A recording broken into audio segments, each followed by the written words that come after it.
Times network ద్వారా గుర్తించబడ్డ India's number 1 varicose veins hospital Avis ని సంప్రదించండి.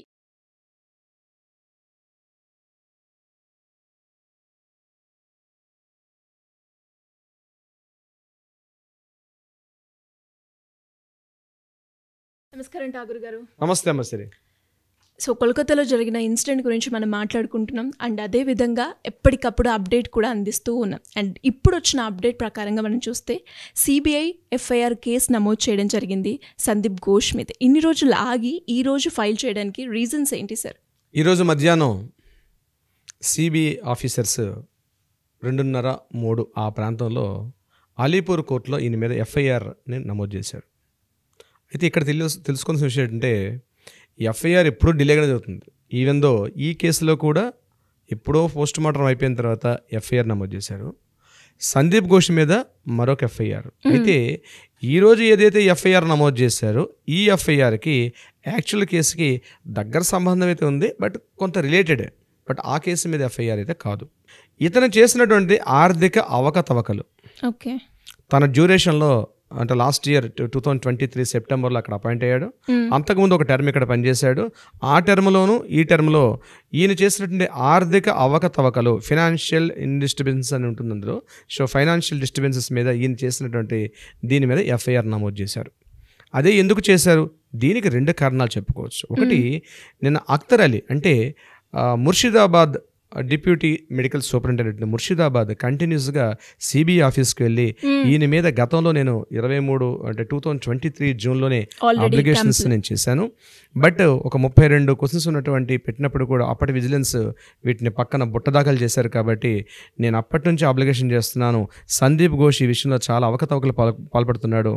ఏ అవకతవకలు అనేవి మనం డిస్కస్ చేద్దాం. ఇవన్నీ చేస్తున్నాడు కాబట్టి అని పెట్టినప్పుడు అప్పుడు బుట్టదాఖలు చేశారని ఇమీడియట్గా ఇప్పుడు నిన్నటి నుంచి ఏమంటే అతను కంటిన్యూస్గా సిబిఐ ఆఫీస్ ముందుకు ప్రోబ్ చేస్తున్నాడు కాబట్టి దాన్ని ఎఫ్ఐఆర్గా తీసుకున్నారు ఒక రిపోర్ట్గా. ఓకే, డైరెక్ట్గా సిబిఐ వాళ్ళు వెళ్ళలేదు. ఇది కూడా హైకోర్టు ఆర్డర్స్ మీదుగా ఈ కోర్టులో ఈయన మీద ఎఫ్ఐఆర్ నమోదు చేస్తారు. ఇది ఒక కారణం. మరొక కారణం మనం కీ పాయింట్ చెప్పుకోవాలనుకుంటే ఈ సంఘటనని మనం మొదటి నుంచి పరిశీలించి వెళ్తున్నాం. ఈ సంఘటనలో ప్రత్యేకించి ఈ ఆగస్ట్ 9 హర్రర్లో ఏదైతే స్టేట్ పోలీసులు చేసినటువంటి న్యాయ విచారణ కావచ్చు, లేకపోతే పోలీసుల యొక్క ఆ ఇన్వెస్టిగేషన్ మాకు చాలా అసంతృప్తిగా ఉంది. ఇది సస్పెక్ట్ చేస్తున్నాం. ఎందుకంటే సంఘటనా స్థలంలో ఆల్రెడీ అప్పటికే సాక్ష్యాలను పూర్తిగా రూపుమాపేశారు. ఇది కేవలం మా అమ్మాయి ఏదో చూడకూడని దృశ్యాలు చూసింది, ఏదో వినకూడనటువంటి విషయాలు విన్నది కాబట్టి ఆల్రెడీ ఆ అమ్మాయి యొక్క మొబైల్ను కూడా హ్యాండ్ ఓవర్ చేసుకున్నారు. ఆ విషయాలను బయటకు రానియట్లేదు. ఏదో పెద్ద చేపల్ని పట్టుకోవడానికి ఒక చిన్న చేప సంజీవరాయ్ అయినటువంటి వ్యక్తిని మాత్రమే ముందుకు చూపిస్తున్నారు. బట్ మాకు చాలా అనుమానాలు ఉన్నాయి. సిబిఐ ఏదైతే చేస్తుందో ఇంట్రాగేషన్స్ మాకు చాలా అనుమానం ఉంది. ఇది కాకుండా పేరెంట్స్ ఎవరైతే ఉన్నారో పేరెంట్స్ మాకు 10 రోజులైంది సిబిఐ వాళ్ళు ఆల్రెడీ దీన్ని ఛార్జ్ తీసుకొని, బట్ ఈ రోజు వరకు విక్టిమ్ తాలూకా పేరెంట్స్గా మమ్మల్ని సంప్రదించలేదు. అసలు మా వెర్షన్, మా ఒపీనియన్ కూడా డిస్కషన్ చేయట్లేదు. ఎంతసేపు సంజయ్ రావు వైపున డైవర్ట్ చేస్తాను తప్పించి అసలు విషయాన్ని మిస్గైడ్ చేస్తున్నారు అని స్టూడెంట్స్ అలానే పేరెంట్స్ వీళ్ళందరూ కూడా కలిసి సిబిఐ మీద గట్టిగా అప్లికేషన్స్ ఈరోజు మార్నింగ్ నుంచి ఈవినింగ్ వరకు కంటిన్యూగా ధర్నాలు ఆ వాతావరణం చేసుకుని కూడా ఏదో చెయ్యాలి కంపల్సరీ ఉద్దేశంతో సిబిఐ చేసింది అని నేను అనుకుంటున్నాను. అయితే సిబిఐ ఎఫ్ఐఆర్ చేసినటువంటి ఇందులో కీలక అంశాలైనటువంటి ఆర్థిక అవకతవకల విషయానికి వస్తే ఇతను చేసిన అవకతవకల లిస్టు కొండవీడు చాంతాడంత పెద్ద ఉంటుంది. అంటే కేవలం అక్కడ అవయవాల యొక్క స్మగ్లింగ్ ఒకటే కాదు, అవయవాల దానం ఒకటే కాదు, ఆ హాస్పిటల్కి వచ్చినటువంటి అనాథ శవాలు వీటన్నిటికి కూడా లోపల ఇంటర్నల్ ఆర్గాన్స్ను కూడా ఈయన ట్రాఫికింగ్ చేశాడు, బయట అమ్ముకుంటున్నాడు. ఇదే కాకుండా రాష్ట్ర ప్రభుత్వం నుంచి కొన్ని కోట్ల రూపాయల నిధులు వస్తుంటే ఆ యొక్క కాలేజీ డెవలప్మెంట్ కోసం అని చెప్పి ఆ నిధులను కూడా పక్కదారిని పట్టించేవాడు. ఈవెన్ దో డిస్పోజల్ సిరంజెస్ని కూడా ఆయన మరలా బయట అమ్ముకోవడం, ఫార్మసీకి వస్తున్నటువంటి మెడిసిన్స్ని ఆయన డైవర్ట్ చేయడం, ఈవెన్ దో గ్లోత్స్ డాక్టర్లు సర్జన్స్ వాడుకునే గ్లోవ్స్ను కూడా రీసైక్లింగ్ చేయకుండా దాన్ని అమ్ముకోవడం. అలాగే ఆఫీస్ హౌస్ స్టాఫ్ చిన్న వరకు ఎవరైతే హౌస్ స్టాఫ్స్ ఉంటారో వాళ్ళు కూడా హౌస్ కీపర్స్ అక్కడ నుంచి వాళ్ళందరూ కూడా వాళ్ళ ఉద్యోగాల నియామకాల్లో 20% నెపోటిజం పాటిస్తూ వాళ్ళకు కూడా వాళ్ళ నుంచి బ్రైబ్ తీసుకోవడం. ఇది కాకుండా స్టూడెంట్స్ యొక్క స్కాలర్షిప్ల విషయంలో కూడా ఈయనకి షేరింగ్ తీసుకోవడం, మరొక విషయం ఏంటంటే కాలేజీలో అక్కడ ప్రాక్టికల్స్ నిర్వహించాల్సిన సమయంలో స్టూడెంట్స్, ఎందుకంటే ఈ ఎన్ఎంసీ చేస్తున్న ఈ సిస్టమ్ ఎలా ఉంటుందంటే థియరీ పార్ట్ ఓన్లీ 35 to 40% ఉంటే ప్రాక్టికల్ పార్ట్ ఉంది మోర్ దెన్ 65% పైన ఉంటుంది. అంటే ప్రాక్టికల్స్ ఉంటాయి. అందులో ఏముంటుంది, మనకి అనాటమీ ఒక సబ్జెక్ట్ ఉంటుంది, ఫిజియాలజీ ఒక టాపిక్ ఉంటుంది, మూడోది బయోకెమిస్ట్రీ ఉంటుంది. అంటే ఏంటి, అనాటమీ అంటే బాడీ పార్ట్స్ తెలుసుకునేది, బయోకెమిస్ట్రీ అంటే ఆ మెడిసిన్స్ యొక్క కాంపోజిషన్స్ ఎలా వాడాలని తెలిసేది, at the same time physiology body యొక్క నిర్మాణం అంతర్గతం తెలుపుకునేది.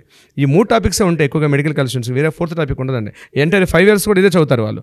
సో ఇందులో కూడా స్టూడెంట్స్కి ఈ థియరీ కాకుండా ప్రాక్టికల్స్ ఉంటాయి. ఆ ప్రాక్టికల్స్ మార్కులు ఎవరి చేతులు ఉంటాయి, ప్రొఫెసర్ చేతులు ఉంటుంది.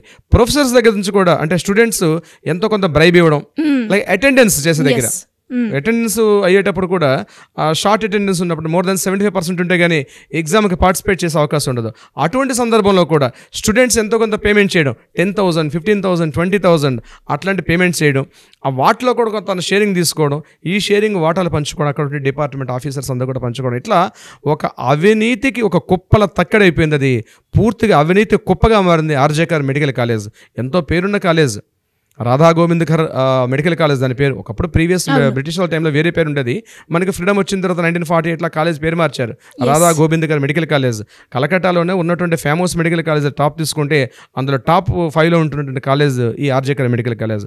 అలాంటి మెడికల్ కాలేజ్లో ప్రిన్సిపల్గా ఉంటూ తను చేసినటువంటి అవకతవకలు, ముఖ్యంగా ఈవిటీజింగ్, వీటన్నింటికి మించి అక్కడ ఒక సెక్స్ రాకెట్ నడిపించడం. సో కాలేజ్ హాస్టల్స్ కానీ ఇవన్నిటిని కూడా వాటి అడ్డాలుగా మార్చుకొని అమ్మాయిలు తెప్పించుకోవడం, వాటిని ఛార్జెస్ చేసుకుంటూ ఒక మురికి కూపంగా మార్చేశాడు. అనేక ఆబ్లిగేషన్స్ ఉన్నాయి ఈ యొక్క ప్రిన్సిపాల్ సందీప్ ఘోష్ మీద. ఇట్లాంటి ఆబ్లిగేషన్ అన్నింటిని మీద కవర్ చేసే ఉద్దేశంతో ఈరోజు ఎఫ్ఐఆర్ని నమోదు చేశారు సిబిఐ ఆఫీసర్స్. సో ఏమవుతుంది, రిజల్ట్ ఎలా అవుతుంది, రేపటి నుంచి వాళ్ళ ఇన్వెస్టిగేషన్స్ ఇంట్రాగేషన్ స్టార్ట్ అవుతుంది. సో ఆల్రెడీ ఈ కేసు సంబంధించి ఏదైతే ఆగస్ట్ 9 జరిగిన కేసు మీద ఉన్నటువంటి ఇష్యూ కాకుండా ఇది కొత్తగా ఫైనాన్షియల్ ట్రాన్సాక్షన్, ఆర్థిక అవకతవకలు, ఆర్థిక నేరాలు అయితే జరిగాయి. దీని మీద జరిగినటువంటి మరొక కేసే ఈ ఎఫ్ఐఆర్ ఈరోజు మన మేటర్మా. So great information sir. And అలాగే మనం కూడా ఈ వీడియోస్ అన్నీ కూడా చేయడానికి ముఖ్యంగా ఆ అమ్మాయికి కూడా న్యాయం జరగాలి. అలాంటి ఇన్సిడెంట్స్ ఇంకే ఏ అమ్మాయికి రాకూడదు. అండ్ ఏ ప్రొఫెషన్లో అమ్మాయి అయినా కానీ చాలా ధైర్యంగా వెళ్ళాలి అన్న ఉద్దేశంతో ఈ అమ్మాయికి న్యాయం జరగాలి అన్నది చేస్తూ ఉన్నాం. అండ్ మనతో పాటు ఎవరైతే వ్యూవర్స్ ఉన్నారో మీరు కూడా ఆ అమ్మాయికి న్యాయం జరగాలి అని కోరుకుంటే ఖచ్చితంగా కింద కమెంట్ రూపకంగా జస్టిస్ ఫర్ అభయ్ అనుకుంటూ టైప్ చేయండి. Anyways, thank you sir, thank you so much. Thank you so much, అమ్మశ్రీ.